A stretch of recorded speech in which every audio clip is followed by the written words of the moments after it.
revisi undang-undang itu memang didesain oleh elit-elit politik negeri ini? Oh, kalau saya bilang sih iya dong. Pak Jokowi akan dihormati banyak orang kalau dia berani mengambil langkah evaluasi peradilan, reformasi, perintahkan kepada Menko Polhukam.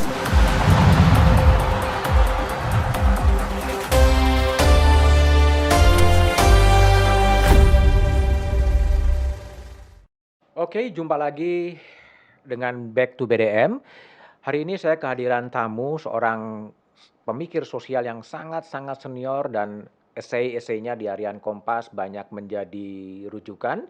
Dia adalah Fahri Ali, ya, kelahiran 23 November 1954. Itu artinya 10 tahun lebih senior dari saya, ya. Dan banyak menulis buku, di antaranya adalah Refleksi Paham Kekuasaan Jawa dan Indonesia Modern. Salah seorang pendiri dari Lembaga Studi dan Pengembangan Etika Usaha. Itulah yang akan saya ajak ngobrol soal suasana kebatinan yang sedang dirasakan oleh bangsa Indonesia, minimal dalam perspektif Fahri Ali menjelang Pesta Demokrasi 14 Februari 2024. Pak Fahri, sehat? Alhamdulillah. Waras tapi ya? Itu yang penting. Harus penting. waras terus gitu. Harus waras terus ya? Iya, betul. Pak Fahri, saya ingin tanya terlebih dahulu ya. Kalau mau dirumuskan dalam satu atau dua kata gitu, suasana kebatinan yang dihinggapi oleh Fahri Ali menjelang 32 hari menjelang 14 Februari 2024 seperti apa yang Anda mau katakan? Ya, sebenarnya ya selama sampai dengan tahun lalu kita itu masih normal. Masih normal. Ya.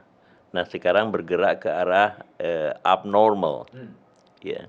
Di dalam pengertian bahwa kita tahu ada perubahan-perubahan yang akan terjadi, ya. Terutama perubahan kepemimpinan. Lalu kemudian mungkin juga implikasi pada politik dan ekonomi. Dan juga kemudian organisasi, ya. Yang saya maksud organisasi ini adalah kelompok-kelompok yang akan tampil. Tetapi ya kita tidak tahu bagaimana wujud dari perubahan itu dengan pasti, gitu. Nah, terus terang terutama karena proses ya ke arah apa yang saya sebut dengan abnormal itu tadi, itu dimulai dengan keputusan MK. Oke. Gitu ya. Yang saya maksud MK sini adalah Mahkamah Konstitusi. Ya. Yang menimbulkan ya pertanyaan banyak orang, ya, bahwa ternyata keputusan-keputusan yang kita anggap ya, secara konvensional tidak masuk akal, itu dibuat nyata, gitu. Nah, lalu kemudian ada kekuatan-kekuatan masyarakat yang berusaha, kekuatan politik ya, masyarakat yang pertama yang berusaha mengendorse, gitu ya. Jadi memberikan legitimasi terhadap keputusan MK itu. Oke. Lalu juga para peneliti ya, yang cermat pada umumnya juga tahu ya ada keterpaksaan dari kekuatan-kekuatan politik ya untuk menerima keputusan itu tanpa pertanyaan-pertanyaan apapun, gitu.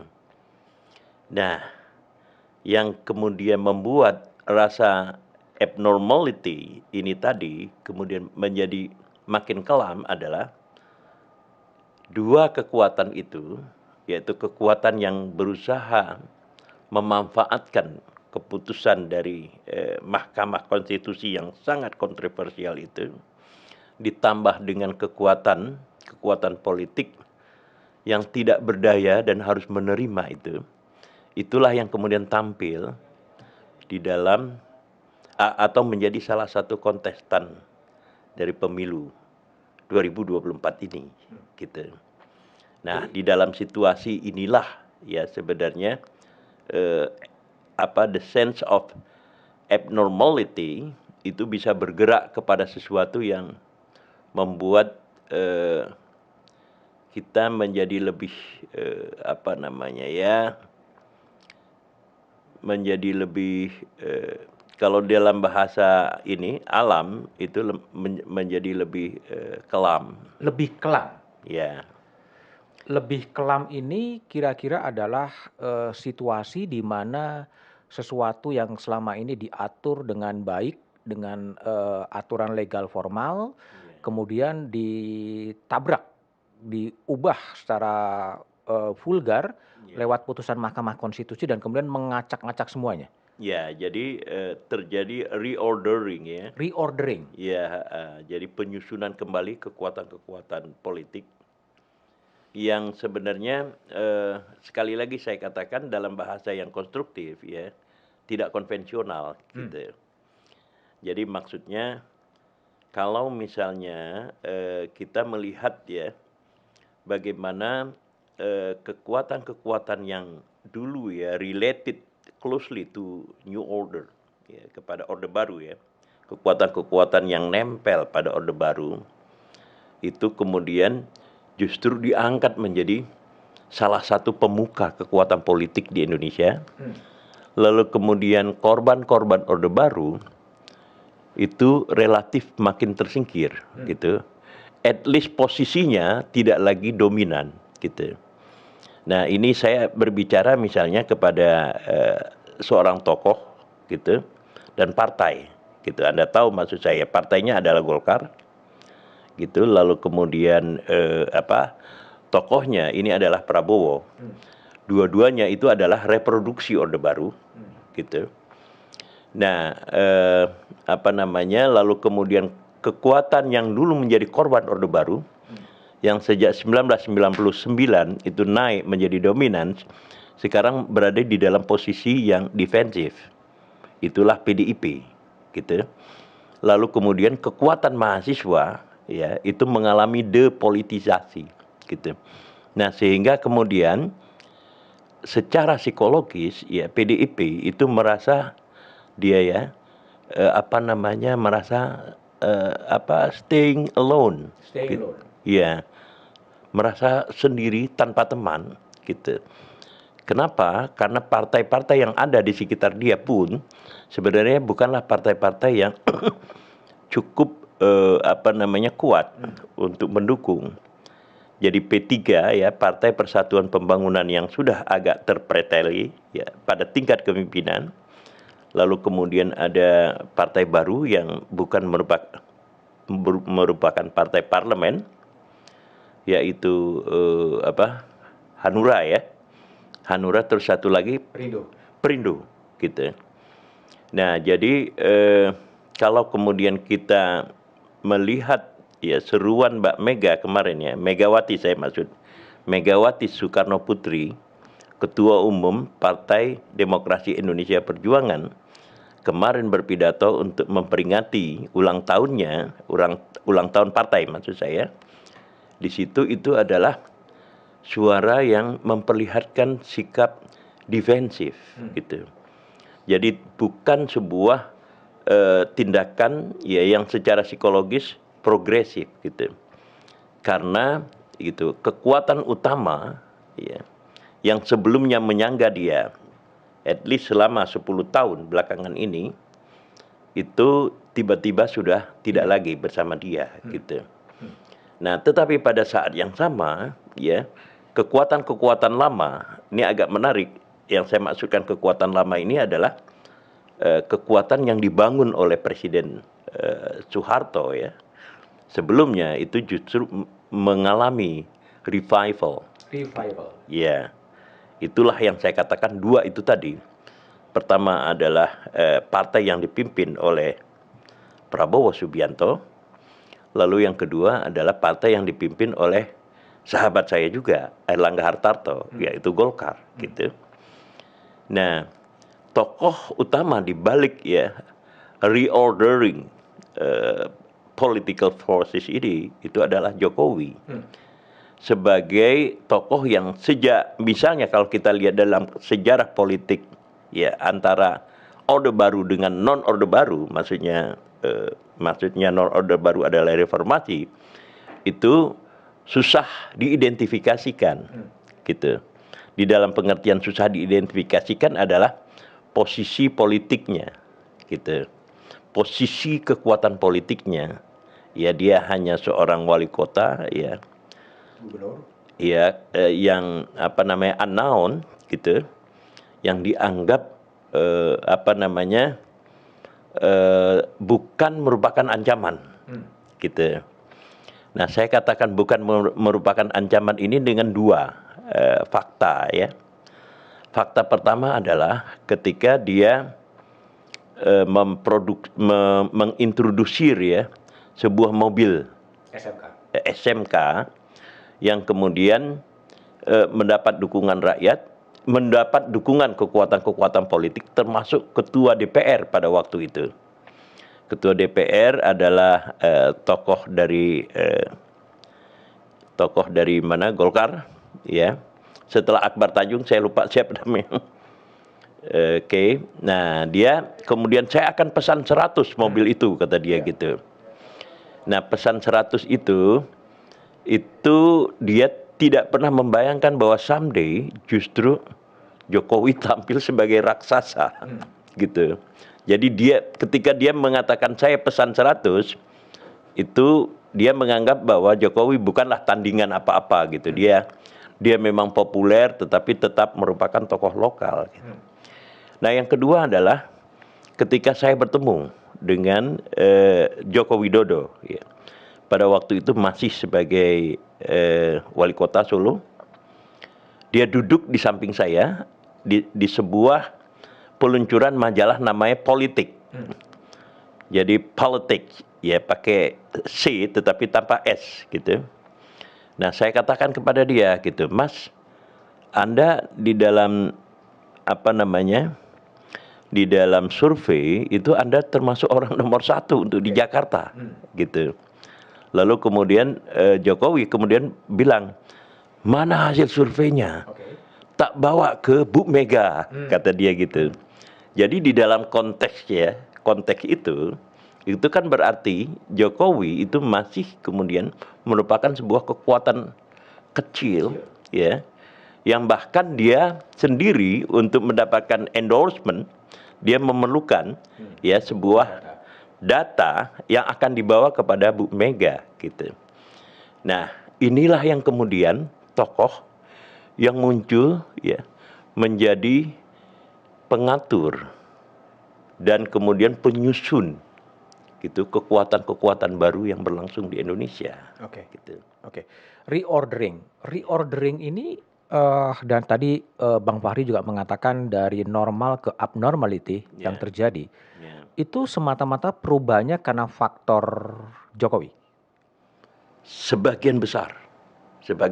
Kalau misalnya itu 100%, ya, mungkin sekitar 60% ada di tangan Jokowi, gitu. Nah, saya ingin mengatakan 60% ini, ya.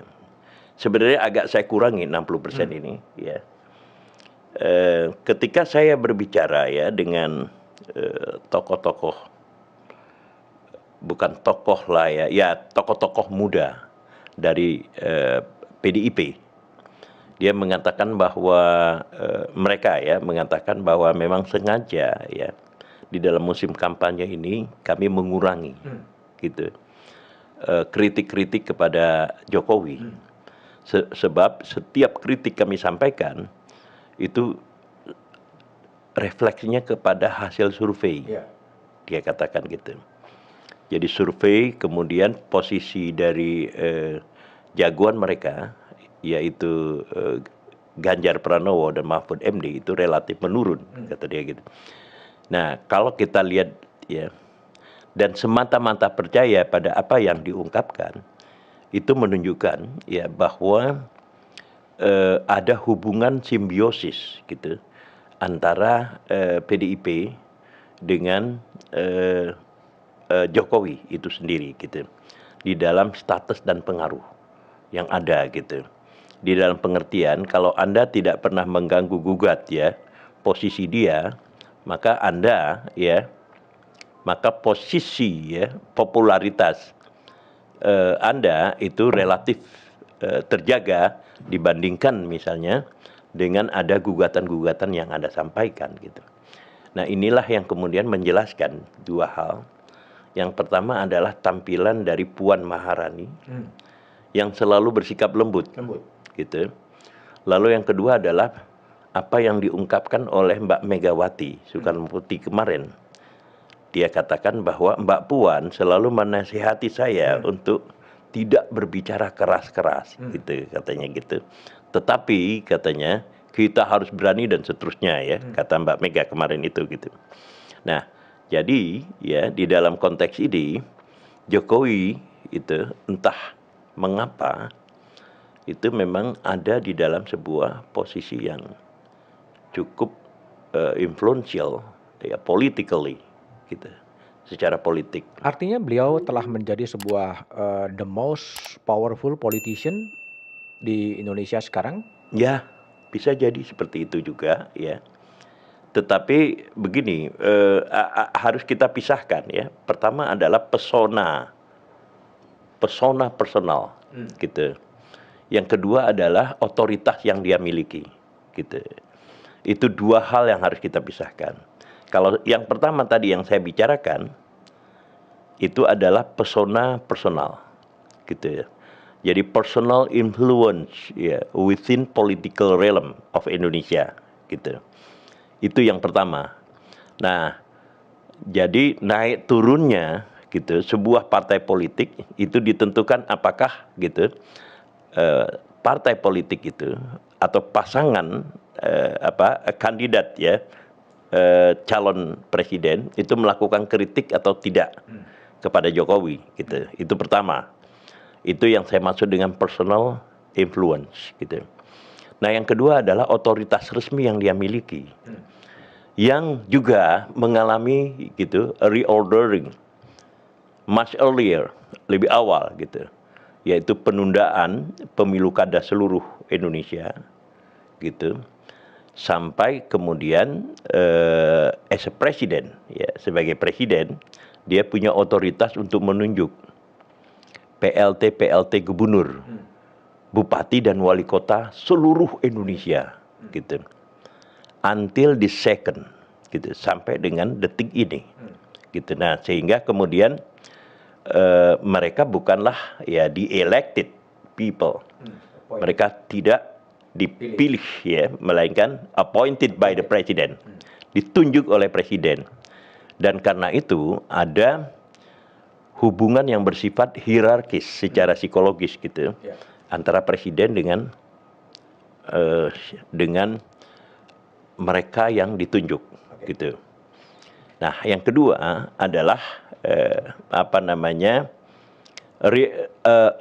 penjenjangan di dalam kelompok-kelompok atau kekuatan-kekuatan yang punya hak secara resmi ya menggunakan senjata atau kekerasan. Ini saya pakai bahasa sosiologis dari Max Weber ya.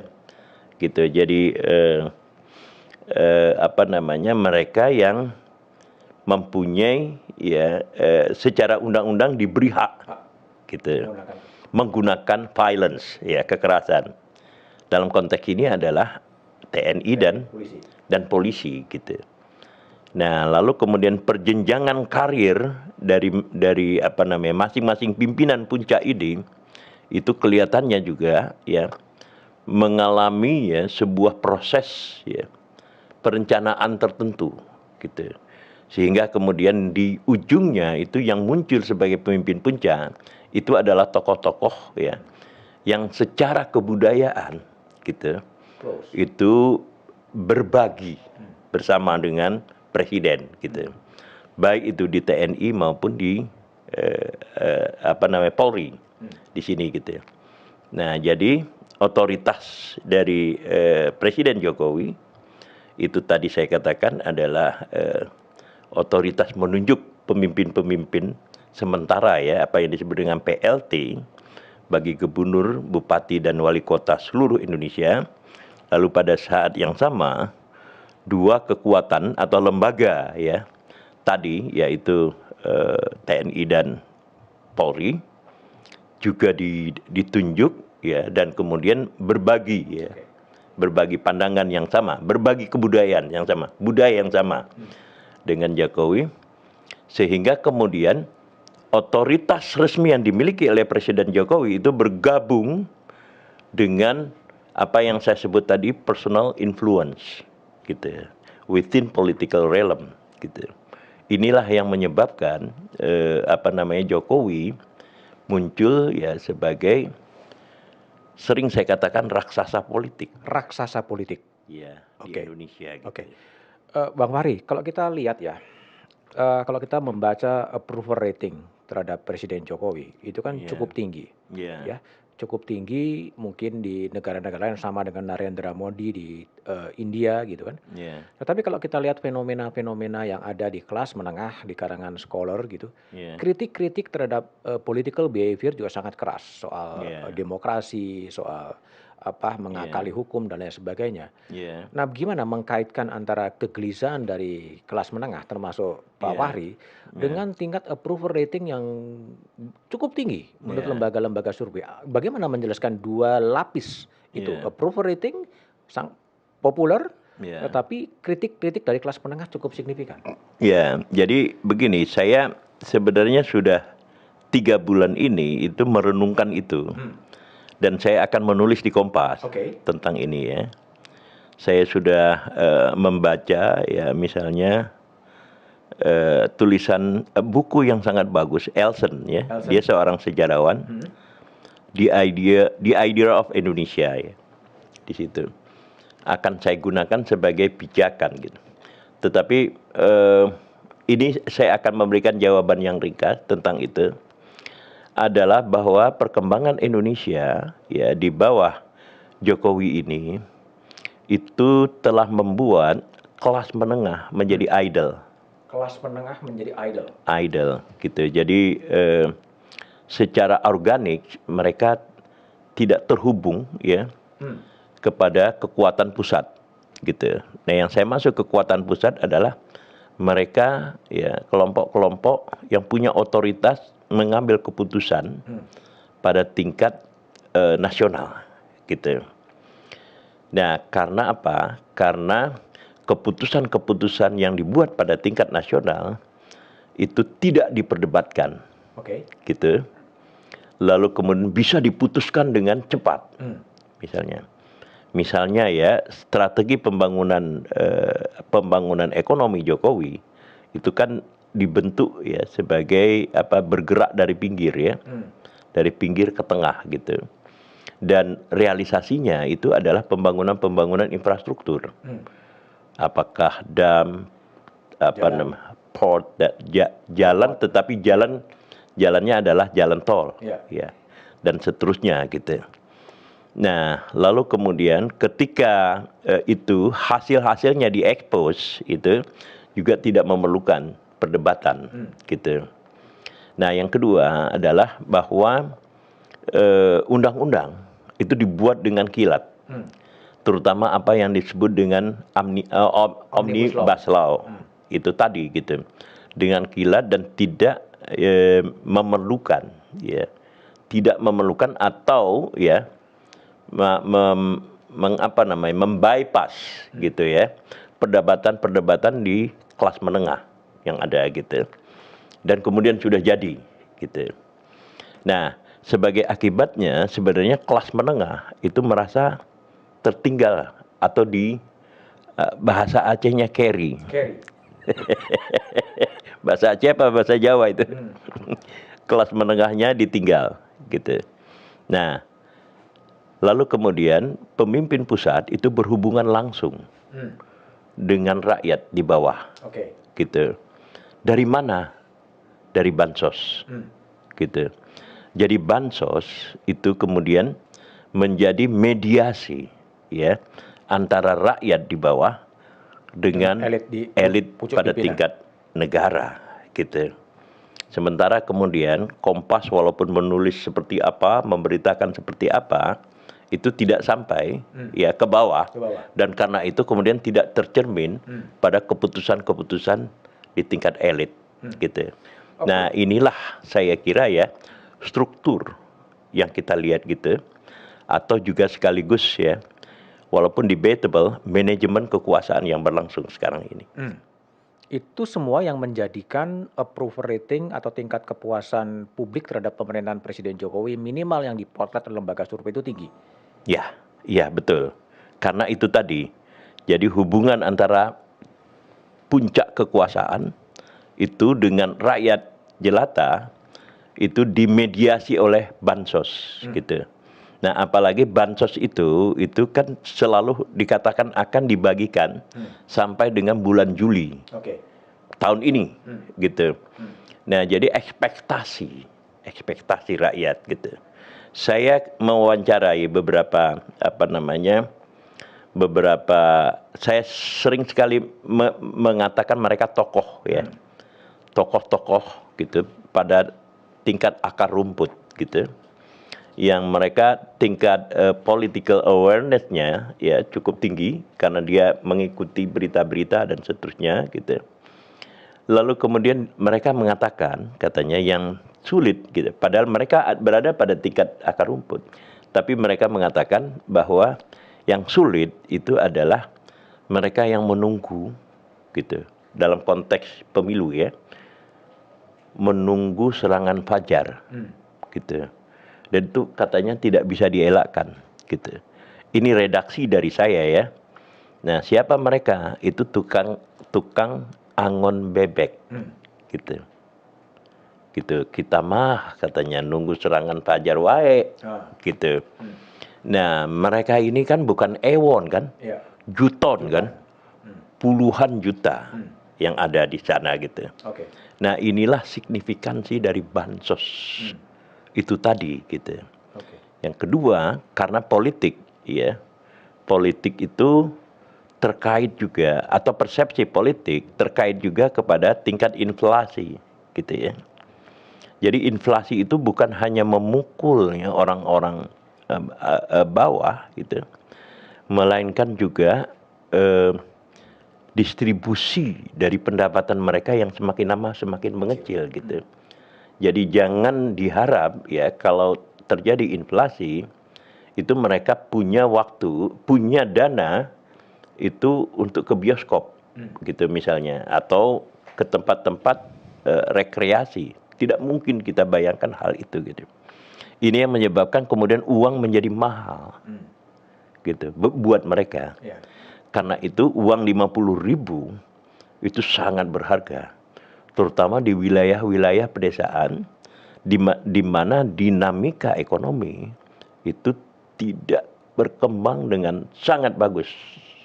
Kata sangat bagus ini sengaja saya tekankan gitu, karena ya mereka bekerja di pedesaan itu untuk mendapatkan uang 10.000 pun susah gitu.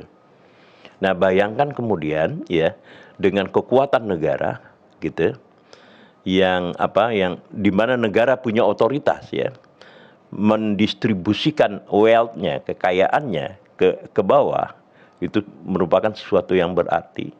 Ditambah dengan elit-elit ya yang berusaha membujuk rakyat agar supaya mereka dipilih menjadi anggota parlemen tingkat pusat maupun tingkat daerah gitu.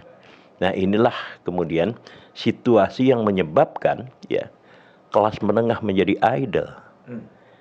Kemarin saya katakan kepada Anda ya, di dalam satu meja itu saya katakan bahwa yang terjadi adalah proses deintelektualisasi yang berlangsung ketika setiap inisiasi ya proyek-proyek besar itu bukan profesor yang ditampilkan oleh presiden, melainkan para artis gitu. Ada juga pelawak ya. Siapa yang terkenal itu, pelawak yang terkenal cerdas itu, Cak Lontong misalnya, dan seterusnya gitu. Karena keberhasilan ini tidak diproyeksikan supaya didengar oleh kelas menengah gitu, melainkan kepada rakyat secara keseluruhan gitu. Jadi tadi kelas menengah idle ya. Dan kemudian apakah ini juga menjadi sebuah the end of the beginning of the shrinking of civil society? Ya, kalau harapan kita tadi kan dibilang kita harus waras kan. Jadi harus tetap optimis gitu. Jadi civil society tetap bergerak gitu ya. Tapi bukan sedang tertidur ya? Tetap hidup gitu ya. Memang agak tertidur sekarang ini. Tetapi tetap hidup gitu. Dengan gitu ya. Kalau Anda mau bicara tentang pendekatan yang sedikit bersifat sosiologis, saya akan sampaikan gitu. Tetapi kalau misalnya harapan, saya bisa mengatakan begini. Harapan itu dengan adanya usaha sadar ya dari kekuatan-kekuatan sosial untuk memberikan iklim di mana civil society bisa bergerak gitu. Nah, usaha sadar dari kekuatan-kekuatan sosial itu adalah termasuk misalnya Kompas, TV Kompas, TV lain dan segala macam yang ada dan universitas gitu. Jadi mereka lah yang kemudian secara sengaja itu berusaha menciptakan iklim di mana civil society itu hidup dan dengan dinamis gitu. Nah, kalau secara sosiologis gitu, saya lupa tadi terlintas dalam pikiran. Secara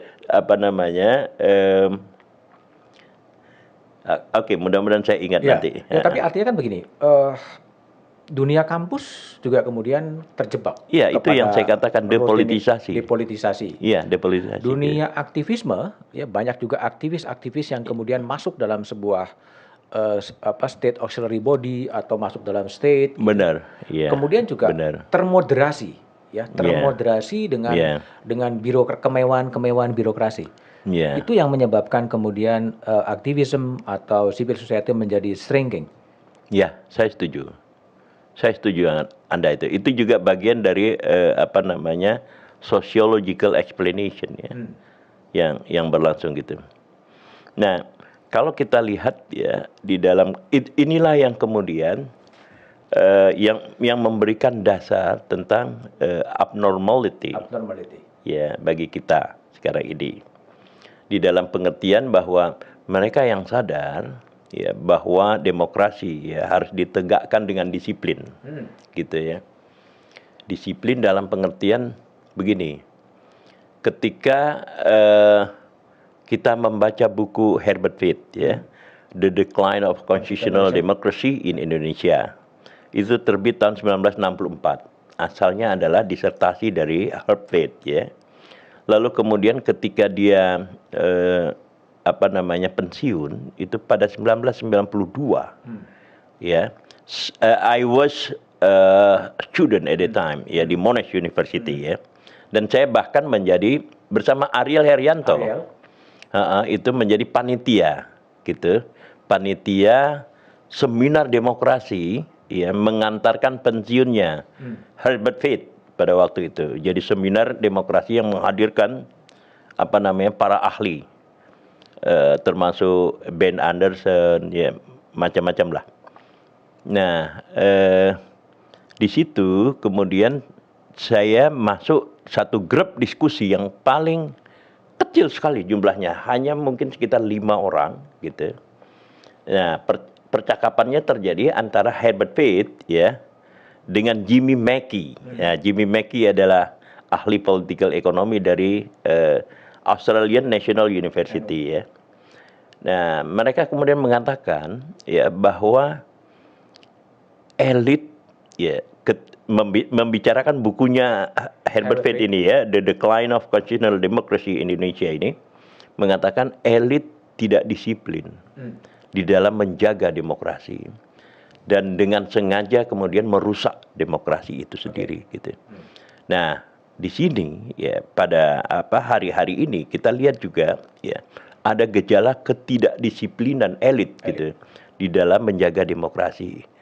Itulah sebabnya ya saya mengangkat topi untuk Megawati Soekarno Putri.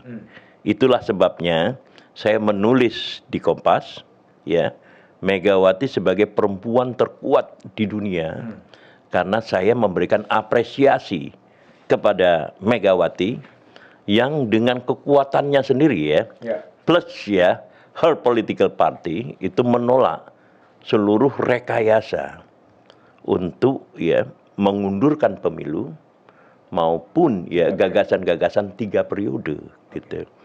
Andai kata misalnya Megawati tidak berbicara gitu, maka mungkin ya usaha apa yang disebut dengan Jamie Mackey tadi ya, elit yang tidak disiplin dengan demokrasi itu bisa berlangsung. Even saya kira kekuatan-kekuatan seperti misalnya Surya Paloh pun pada waktu itu belum bicara. Sekarang saya ingat tentang apa namanya sociological explanation tadi ya. Nah, yang kemudian boleh saya bicara itu? Ya. Yang kemudian apa namanya membuat kita sedikit juga optimis itu adalah munculnya apa yang saya sebut dengan perpecahan elit. Perpecahan elit. Ya. For the first time ya itu started ya dimulai oleh usaha Surya Paloh gitu untuk memproklamasikan Anies Baswedan Dan Muhaimin. calon presiden. Belum ada Muhaimin pada waktu itu. Itu adalah perpecahan pertama gitu. Nah, sehingga kemudian perpecahan ini ya karena Surya Paloh ya mempunyai media tersendiri, maka dia punya kesempatan untuk menyampaikan pandangan-pandangan yang kritis gitu. Dan saya kira ya media Indonesia dan Metro TV itu adalah yang pertama kemudian mengungkapkan pandangan-pandangan kritis terhadap pemerintahan sekarang ini gitu, jauh sebelum yang lain gitu. Nah, yang kedua adalah kemudian keretakan antara Jokowi dengan Mbak Mega dan PDIP secara sekaligus gitu. Nah, sehingga kemudian muncul ya ekspresi-ekspresi yang jauh lebih terbuka. Misalnya adalah ketua PDIP cabang Solo ya namanya. Siapa? Rudi Adiatmo. Rudi Adiatmo yang kumisnya baplang itu kata orang Betawi gitu. Nah, jadi itu adalah oase. Juga seperti judul yang Anda buat kemarin ya. Buat kemarin atau hari ini di Kompas gitu. Itu adalah oase ya. Kasus Haris Fathia. Iya, betul. Di mana kemudian ya kekuatan-kekuatan civil society ini itu menemukan at least ya wadah-wadah yang bersifat akomodatif terhadap mereka gitu. Nah, ini adalah penjelasan sosiologis yang ingin saya katakan tadi gitu. Terlintas begitu cepat di dalam kepala, kemudian karena harus menjelaskan yang lain tiba-tiba kemudian lupa gitu. Pak Pari, kalau memang tadi disebutkan bahwa Jokowi menjadi the most influential politician atau menjadi raksasa politik, apakah itu kemudian, tapi pada sisi lain terjadi fraksionalisasi elit, Betul. fragmentasi elit. Yeah. Apakah kemudian bisa diartikan bahwa siapapun yang akan di-endorse oleh Presiden Jokowi akan bisa memenangkan pemilu di 2024? Ya, itu dia. Jadi pertanyaan teoritisnya itu adalah apakah ya posisi yang sangat berpengaruh ya secara politik Jokowi ini bisa diterjemahkan menjadi ya dukungan di dalam politik kepada siapa yang ditunjuk sama dia gitu. Saya kira dalam spekulasi saya ada kantong-kantong di mana ya pengaruh PDIP plus pengaruh Jokowi itu bisa tidak terlalu kuat. Misalnya di Jawa Timur, misalnya di Jawa Barat, misalnya di DKI Jakarta, misalnya di Banten, gitu. Misalnya di Aceh, misalnya di Sumatera Utara dan di Sumatera Barat, misalnya di Sulawesi Selatan dan seterusnya. Itu adalah kantong-kantong yang relatif independen, gitu, secara elektoral, gitu, dari pengaruh dua raksasa politik selama ini, yaitu PDIP dan Jokowi, gitu. Nah, karena itu konsentrasi mereka itu sebagian besar ada di Jawa Tengah, gitu. Nah, yang kemudian terjadi adalah gitu ya. Kantong-kantong tadi itu, ya, yang saya katakan tadi itu relatif terkonsolidasi sejak 2014 sampai 2019 itu oleh kekuatan Islam kota yang mengangkat Prabowo Subianto untuk menjadi presiden karena ketiadaan calon dari mereka, gitu. Nah, sekarang secara spekulatif saya katakan tentu saja Prabowo masih punya kantong-kantong di situ, gitu. Di kantong-kantong apa yang saya katakan tadi secara geografis lokasi dari Islam kota tadi itu hanya kita bisa lihat dari 212 ya atau 411 ya peristiwa dulu. Nah, tetapi pada saat yang sama ya kantong-kantong ini bukanlah orang yang tercengang kepada tampilan kemunculan Jokowi gitu. Dan karena itu mereka relatif tidak punya alasan gitu untuk menerjemahkan pengaruh Jokowi ini kepada bilangan elektoral gitu. Nah, yang kedua, saya katakan kemunculan Muhaimin gitu ya. Kemunculan Muhaimin itu khususnya untuk Jawa Timur itu tidak main-main. Tidak main-main. Karena pertama dia adalah darah biru NU ya. Jadi walaupun tidak ya sekereng, ini saya gunakan bahasa Betawi ya, Kiai Abdurrahman Wahid, tetapi mereka adalah sama-sama cucu dari pendiri NU. Bukan Hasyim Asy'ari kalau ini, Bisri Sansuri dari pihak ibu. Gitu. Nah, yang kedua dan yang lebih penting adalah dia punya partai politik. Gitu. Nah, partai politik ini itu hidup dan menghidupkan NU di tingkat-tingkat cabang karena sumbangan dari anggota-anggota DPR PKB yang diberikan gitu. Nah, yang ketiga adalah ada semangat mengatakan kapan lagi gitu NU ini memimpin gitu. Nah, jadi ada hal-hal yang bersifat irasional ya. Tetapi group identity ini mempengaruhi political behavior mereka gitu. Nah, sehingga kemudian Jawa Timur itu relatif bisa ternetralisasi dari personal influence Jokowi di dalam konteks ini gitu. Itulah sebabnya kemudian kenapa Khafifah harus diterjunkan gitu. Seperti yang dinyatakan beberapa hari terakhir ini gitu. Harus diterjunkan sebagai usaha ya atau sebagai menghadirkan political contender gitu bagi Muhaimin gitu. Kalau boleh saya baca dari penjelasan Pak Fahri adalah belum tentu bahwa siapapun yang akan di-endorse oleh Presiden Jokowi akan memenangkan election di 2024. Betul, ya. Jadi masih banyak variabel-variabel yang termasuk yang irasional atau emosional tadi. Ya. Oke. Iya. Nah, kalau kita lihat sekarang ya, hari ini di Kompas juga ada pertemuan sejumlah tokoh bangsa ya, termasuk Bu Sinta Nuriyah, ya, kemudian Lukman Hakim Saifuddin, kemudian Kardinal Suaryo, ya, yang bertemu dengan Wakil Presiden.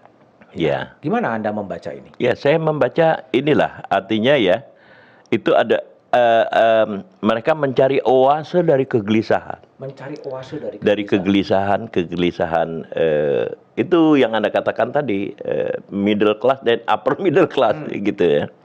Mereka ini kan semuanya upper middle class ya di dalam konteks bukan di dalam konteks material tetapi dalam konteks pemahaman politik dan kesadaran kebangsaan ya. Nah, dan sebenarnya itu adalah pengulangan yang terjadi ketika tokoh-tokoh apa yang juga disebut dengan tokoh-tokoh bangsa datang kepada Kiai Mustafa Bisri gitu. Nah, Ma'ruf Amin sendiri ya, Kiai Ma'ruf Amin sebagai dalam konteks ini apakah dia sebagai wapres atau tidak itu tidak penting ya. Tetapi dalam beberapa pernyataan-pernyataan yang disampaikan, ya saya kira selama 1,5 bulan belakangan ini, itu menunjukkan bahwa dia menginginkan ya aparat negara itu netral, gitu. Dia tidak menyebut orang, tetapi aparat negara harus netral, gitu. Nah, di dalam konteks ini, ya kita bisa mengasumsikan, terutama di dalam pemilu 2024 ini, itu pandangan antara presiden dengan wakil presiden tidak sama, di dalam hal persoalan Netralitas. praktek, ya, praktek dari kata atau konsep netralitas itu, gitu. Sebab untuk Presiden Jokowi kita lihat ya di samping ada putranya ya yang maju menjadi calon wakil presiden, juga pertemuan-pertemuan yang dilakukan oleh presiden dengan Prabowo maupun partai-partai ya yang menjadi anggota koalisi Prabowo itu sendiri gitu. Prabowo Gibran gitu.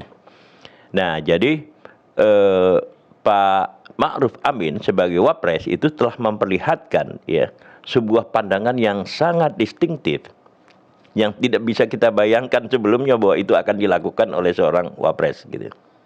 Dan itu menjadi sesuatu yang lebih baik, menjadi semacam check and balance. Ya, itu oase saya katakan tadi ya. Kalau kemudian Anda bertanya tadi tentang kelas civil society, itu juga bagian dari oase. At least mereka melihat bahwa ya ada bagian dari negara yang masih membagi pandangan yang sama, membagi ya pandangan dan kegelisahan yang sama tentang situasi yang abnormal yang berlangsung sekarang ini. Gitu. Pak Fahri kan di awal-awal kan juga menjadi pendukung daihatnya Pak Jokowi. Betul. Oke. Yeah. Sekarang dengan perkembangan dalam sebulan atau 2 bulan belakangan, Anda sudah bisa menebak bahwa Pak Jokowi akan melakukan seperti yang kita ketahui bersama? Ya, jadi kalau flashback ya, tulisan-tulisan saya di Kompas itu kan tulisan-tulisan yang memberikan frasa baru ya. Misalnya saya katakan post elite leader ya, Pak Jokowi itu pemimpin pasca elit. Lalu kemudian saya juga lah yang memperkenalkan Jokowinomics ya, berapa kali tulisan saya sampaikan di Kompas. Juga saya katakan Pak Jokowi ini sebagai eksperimen politik rakyat ya, dan seterusnya lah. Nah, kalau kita lihat ya, sebenarnya ya ada beberapa pertanyaan yang saya ajukan kepada kebijakan presiden sejak akhir pemerintahannya di periode pertama, yaitu tentang KPK, gitu. Maka saya menulis di Kompas, gitu. Alhamdulillah, kemudian Kompas memuat ya. Saya kasih judul tulisan saya itu adalah Novel Baswedan dan Revolusi Mental. 23 Agustus 2018. Ya, 2018 ya. Okay. Nah, saya mulai kemudian mempertanyakan tentang konsistensi ya dari Jokowi seperti yang diharapkan civil society gitu. Di dalam tulisan itu memang saya katakan bahwa sebagian besar kaum intelektual itu mendukung Jokowi gitu. Karena lawannya adalah Prabowo. Waktu itu ya, tahun 2018 saya tulis begitu. Dan kaum intelektual merumuskan dukungannya kepada Jokowi itu karena merasa ya tidak mungkin menitipkan demokrasi ya kepada seorang anggota militer yang seluruh karirnya ya sampai ke puncak itu berlangsung pada masa Orde Baru. Sebab masa Orde Baru itu tidak ada akar-akar demokrasi. Ini tambahan dari saya ya, bukan tambahan dari tulisan gitu. Nah, itu yang saya katakan gitu. Nah, yang mengejutkan sekarang ini adalah bahwa Presiden Jokowi justru melakukan endorsement terhadap Prabowo gitu. Sesuatu yang bertentangan dengan tulisan yang saya buat pada 2018 itu gitu. Anda sebagai scholar, sebagai orang yang mengendorse Jokowi, ya gelo lah. Kenapa gelo? Iya, seharusnya ya dia bergerak sesuai dengan dukungan-dukungan yang kita berikan untuk melanjutkan reformasi yang berlangsung gitu. Oke. Nah, reformasi kita menganggap dulu ketika Jokowi ya terpilih ya menjadi presiden, itu adalah pendalaman reformasi di dalam pengertian bahwa elit gitu yang selama ini ya dominan dari segi politik, ekonomi dan segala macam itu bisa terkesampingkan dengan memunculkan Jokowi sebagai representasi dan simbol wong cilik pada waktu itu. Itu kan dahsyat sekali kan?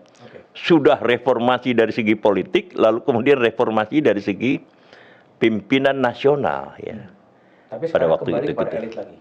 Nah, jadi Jokowi telah menjadi elit sekarang ini.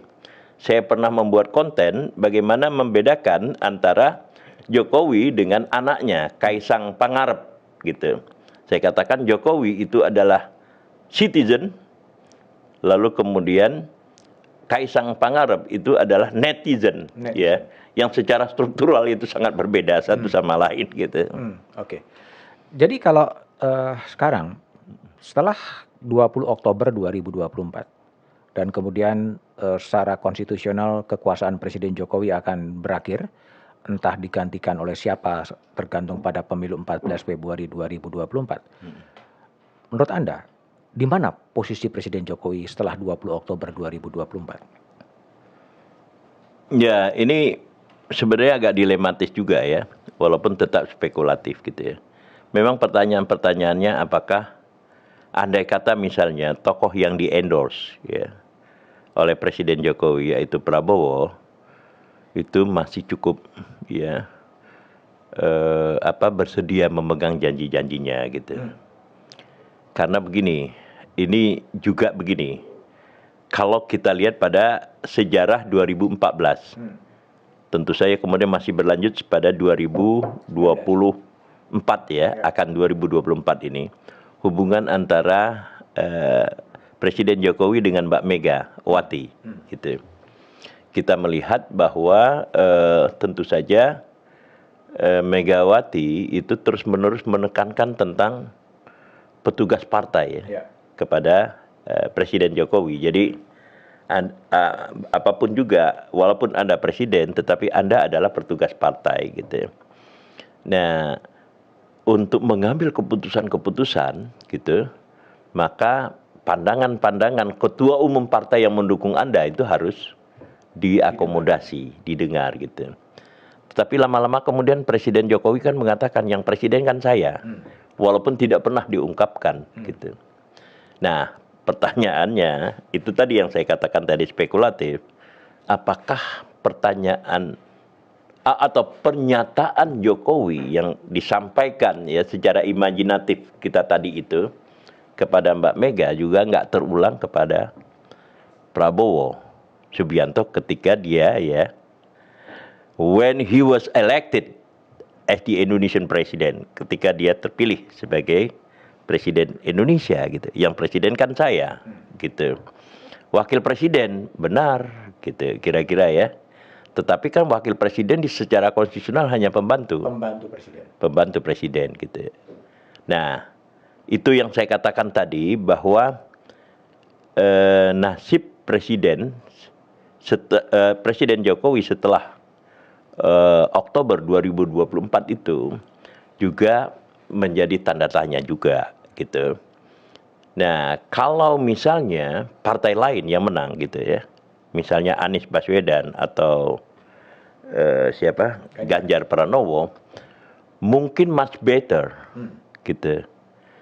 Much better karena mereka itu pada dasarnya adalah orang sipil gitu. Orang sipil dengan kelapangan dada yang ada gitu. Nah, sehingga kemudian khusus untuk Presiden Jokowi ya, pasca Oktober 2024 itu dia kembali menjadi normal dari situasi yang abnormal itu tadi gitu. Jadi kehidupan normalnya akan berlangsung seperti biasa gitu. Kira-kira begitu. Satu banyak di antara lembaga-lembaga negara yang belum mempunyai dasar undang-undang itu adalah lembaga kepresidenan.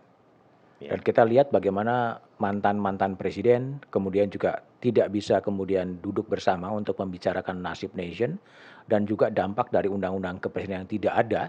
Kemudian sekarang kan semuanya tidak ada aturannya gitu loh. Dan banyak orang yang memikirkan saatnya sebenarnya bangsa ini memikirkan adalah sebuah rancangan undang-undang kepresidenan yang membedakan dan menjelaskan posisi presiden, posisi wakil presiden, kapan presiden bertindak sebagai head of state dan kapan bertindak sebagai kepala pemerintahan. Tapi kenapa sampai sekarang Indonesia tidak pernah memiliki undang-undang kepresidenan? Apakah perlu menurut Anda?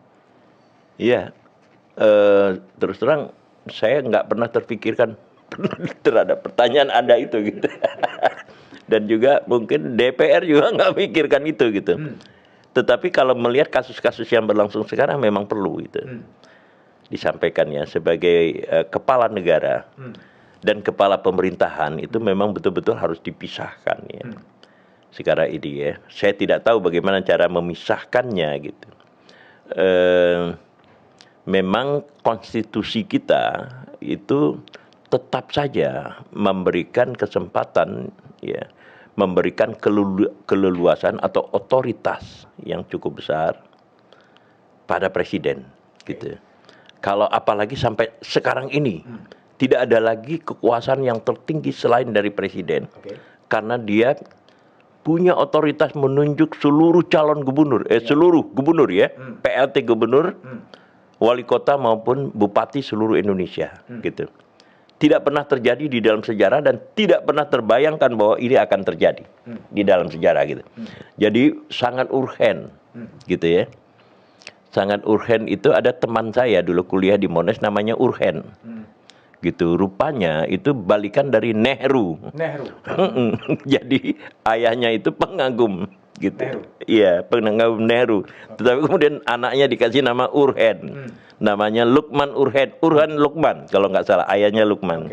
Nah, jadi usul Anda itu sangat urgen untuk dilaksanakan dan saya usul ya, Anda harus mensosialisasikan tentang perlunya undang-undang ini gitu. Ya.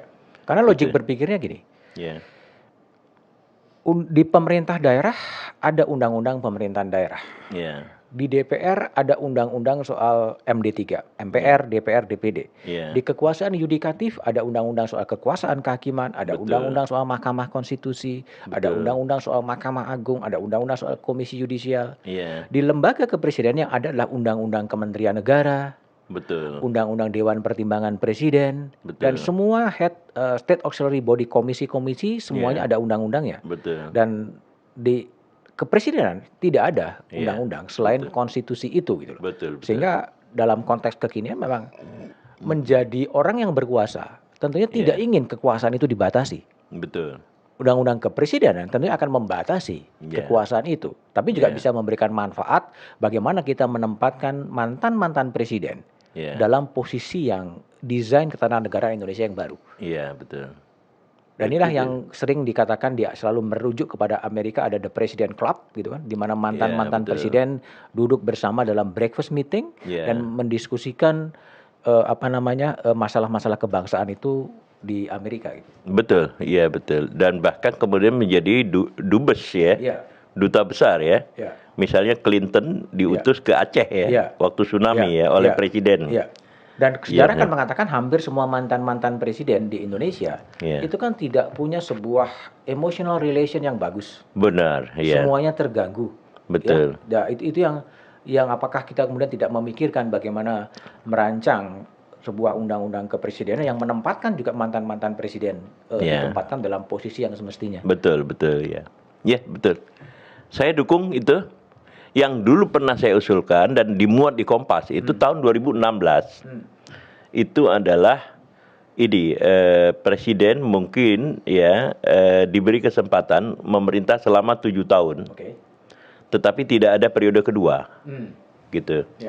Nah, pada pertengahan itu, periode itu, jadi 7 tahun berarti 3,5 tahun, itu ada evaluasi kritis gitu. Waktu itu gitu.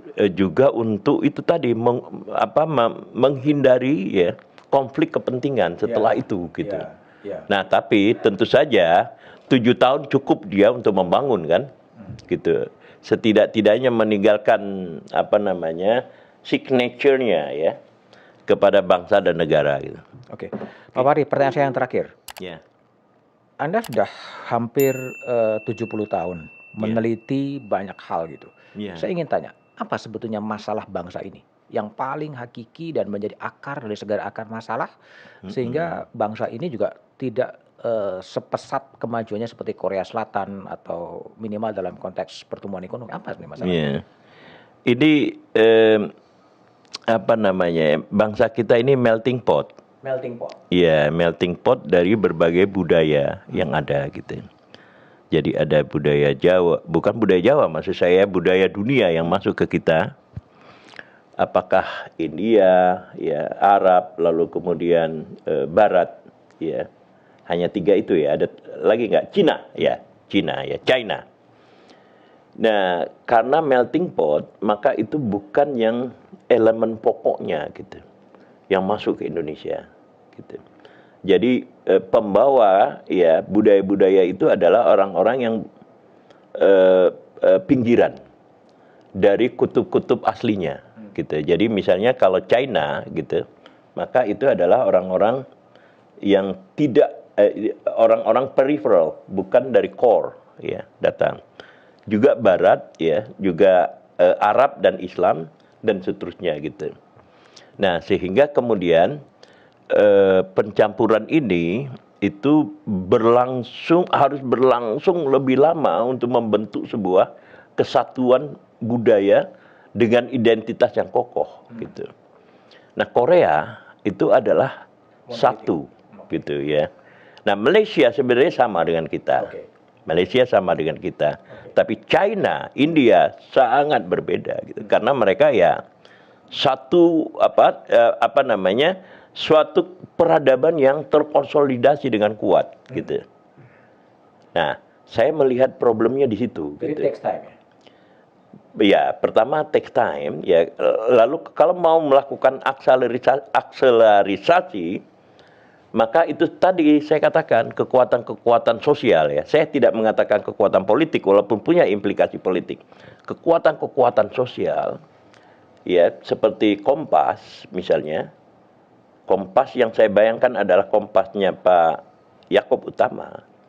Ya, dengan kekuatan-kekuatan modal lainnya itu mempercepat gitu. Ada sebuah pengorganisasian kekuatan-kekuatan itu untuk mempercepat itu jadinya gitu. Nah, tapi proyek yang semacam ini di dalam spekulasi saya agak urung terjadi karena perubahan basis artikulasi ekonomi gitu. Ketika kemudian artikulasi ekonomi kian tergantung kepada digital gitu. Maka kemudian kekuatan-kekuatan ide menjadi relatif tidak terlalu penting. Ide yang dimaksud adalah ide menjawab pertanyaan Anda itu tadi gitu. Yang muncul adalah ide-ide yang bersifat parsial ya untuk sekedar survive gitu di dalam pertarungan yang makin lama semakin tidak bisa kita identifikasi. Oke. The last question. Apa impian Fahri Ali soal Indonesia ketika bangsa ini berusia 100 tahun? Demokrasi gitu, the genuine democracy gitu. Dan ini ya tetap saja gloomy ya, karena model kita ya, kita walaupun selalu kita kritik, model kita adalah Amerika gitu dan Eropa Barat gitu. Saya pernah berdebat dengan Kang Jalal dulu itu tahun 1980-an. Itu ini saya itu saksinya itu adalah Pipip Ahmad Rifai, sekarang doktor dan dosen di Paramadina. Jadi Kang Jalal waktu itu pengagum revolusi Iran kan, gitu. Saya katakan saya tidak suka kepada revolusi Iran itu karena siapa yang menjamin bahwa Khomeini itu meminta untuk membunuh Sadek Ghosbadeh itu on behalf of the God, atas nama Tuhan gitu. Nggak ada yang bisa dikoreksi gitu. Tapi kalau demokrasi saya bilang bisa. Oke. Gitu saya katakan. Nah, tapi demokrasi yang kita harapkan itu adalah seperti di Amerika, bukan Amerika malah, Eropa Barat. Swedia, saya katakan, dan beberapa negara lain gitu. Nah, itu gitu. Kenapa saya katakan gloomy? Karena itu tadi gitu. Justru di Amerika yang muncul itu adalah juga demagog. Demagog. Iya, gitu. Dan sekarang makin lama makin kuat posisinya berhadapan dengan Biden yang juga lemah gitu. Jadi itu kira-kira Oke. impian saya. Gitu. Impian Anda dan Anda optimis. Gloomy. Dengan masa gloomy. Kecuali itu tadi. Oke. Pemimpinnya yang akan lahir 2024 ini itu yang akan menentukan demokrasi kita gitu. Oke, Pak Hadi Ali, Iya. terima kasih. Demikianlah obrolan saya dengan seorang pemikir sosial yang sangat kritis dan sangat dalam soal Indonesia ketika membaca Presiden Jokowi dan kemudian membaca Indonesia, termasuk membaca Indonesia masa depan, termasuk ketika Republik ini berusia 100 tahun di 17 Agustus 2024. Sampai jumpa di tamu-tamu saya berikutnya di Back to BDM. Thank you. Revisi undang-undang itu memang didesain oleh elit-elit politik negeri ini. Kalau saya bilang sih iya dong. Pak Jokowi akan dihormati banyak orang kalau dia berani mengambil langkah evaluasi peradilan, reformasi, perintahkan kepada Menko Polhukam.